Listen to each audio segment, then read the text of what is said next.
বিসমিল্লাহির রহমানির রহিম। আজকে আমাদের 11 দলীয় নির্বাচনী ঐক্যের যে প্রক্রিয়া চলছে, সেই 11 দলের একটা বৈঠক ছিল।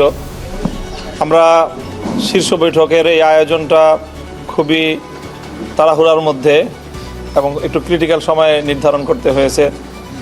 নেতৃবৃন্দ দেখা গিয়েছে অনেকেই সারা রাত এগুলো নিয়ে দৌড়ঝাঁপ করেছেন, আলোচনা করেছেন। তো রাতের গভীরে সিদ্ধান্তটা ফাইনাল করতে হয়েছে এবং সবাইকে সময় মতো অবহিত করা সম্ভব হয়নি। তো সেই হিসাবে এই জায়গাটায় একটু গ্যাপ ছিল, সবাই সময় মতো উপস্থিত হতে পারেনি। এরপরেও আমরা ম্যাক্সিমাম প্রায় 10টা দলই এখানে উপস্থিত হয়ে এই বৈঠকটা আমরা সম্পন্ন করেছি। ইসলামী আন্দোলনের সাথেও নেতৃবৃন্দের সাথে আমাদের কথা হয়েছে, বৈঠকের আগ দিয়ে বৈঠকের মধ্যে থেকেও আমাদের কথা হয়েছে এবং আমরা আশা করছি যে আমরা একসাথেই রাত 8টায় আমাদের প্রেস কনফারেন্স হবে ডিপ্লোমা ইঞ্জিনিয়ার্স ইনস্টিটিউশনে। সেখানে ইনশাল্লাহ আমরা আমাদের চূড়ান্ত বক্তব্য যেগুলো সব ঐক্যবদ্ধভাবে আমরা উপস্থাপন করতে পারবো বলে আশা করছি।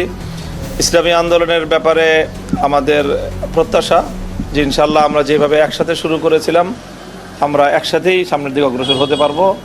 আমরা এখনও আশাবাদী ইনশাল্লাহ। আপনাকেই বলছি, ইন্স্যুরেন্স করলে সিটিতে সুরক্ষা পাবেন নিশ্চিতে।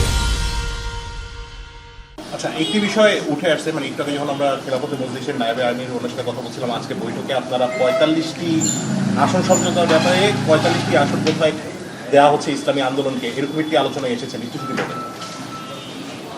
এই বিষয়গুলি আমরা অফিসিয়ালি এখনও পরিপূর্ণ ফাইনাল করছি না, যেহেতু আমাদের রাত 8টার সময় আমাদের প্রেস কনফারেন্স আছে।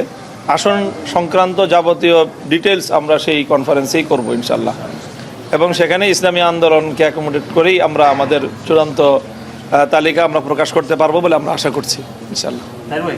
এই যে আসন প্রার্থীতা ঘোষণা নিয়ে যে ঝামেলাগুলো তৈরি হচ্ছে, যেটা ঝামেলাই বলবো আমরা, সেটা থেকে কি ঝামেলা ঢুকিয়ে থাকে বা ইসলামী আন্দোলন যদি এখানে থাকা নির্বাচনের পরেও কি এটার আরো বেশি আশঙ্কা করছেন কিনা? না, আমরা প্রথম কথা হচ্ছে আমরা কোনো ঝামেলার ভিতরে নাই এবং আমাদের ভিতরে যে আলাপ আলোচনা হচ্ছে কিছুটা মত ভিন্নতা হচ্ছে, এটা ঝামেলা বলা যায় না, ঠিক আছে। আর 2 নম্বর হচ্ছে আমরা রাত 8টায় কথা বলব, এখন আর আপনাদের সামনে আমরা তেমন কথা বলতে চাচ্ছি না। সবাইকে ধন্যবাদ। ছোট্ট করে যে যেটা হচ্ছে যে আমরা যতটুকু শুনেছি যে যদি ইসলামী আন্দোলন এসে থাকে তাহলে 300 আসনের ঘোষণা হবে, না হলে 250 আসন। আসলে না আসলেও কি 300 আসন করবেন না 250 থাকবে? এটা রাত 8টায়।